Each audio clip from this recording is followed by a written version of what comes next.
Hello నమస్తే అండి. Welcome to Hyderabad rental properties. ప్రగతి నగర్‌లో 2 బీహెచ్‌కే ఫ్లాట్ రెంట్‌కి అవైలబుల్ ఉందండి. ఇదొచ్చేసి మీరు చూస్తున్నది ఈస్ట్ ఫేసింగ్ ఫ్లాట్ అండి.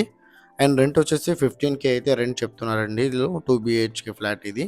చాలా బావుంటది. వెంటిలేషన్ కూడా చాలా బావుంటదండి. వుడ్ వర్క్ అయితే కంప్లీట్‌గా ఉంది ఇది. రెంట్ అయితే 15,000 అయితే రెంట్ చెప్తున్నారండి వీళ్ళు. అండ్ ఎవరైతే రెంటల్ కోసం చూస్తున్నారో వాళ్ళు మా ఛానల్‌కి కాల్ చేయండి. వాళ్ళ బడ్జెట్ ఏరియా చెప్తే వాళ్ళ బడ్జెట్‌లో ఉన్న రెంటల్ ప్రాపర్టీస్ అన్నీ వాళ్ళ వాట్సాప్ నెంబర్‌కి సెండ్ చేస్తామనండి. ఇలా మన ద్వారా రెంటల్ ప్రాపర్టీస్ అయితే చాలా వస్తున్నాయండి. చాలామంది కాల్ చేస్తున్నారు. చాలా మంచి సపోర్ట్ వస్తుంది. థ్యాంక్ యూ అండి. అండ్ కొత్తగా వచ్చిన వాళ్ళు సబ్స్క్రైబ్ అయితే చేసుకోండి మన ఛానల్‌ని.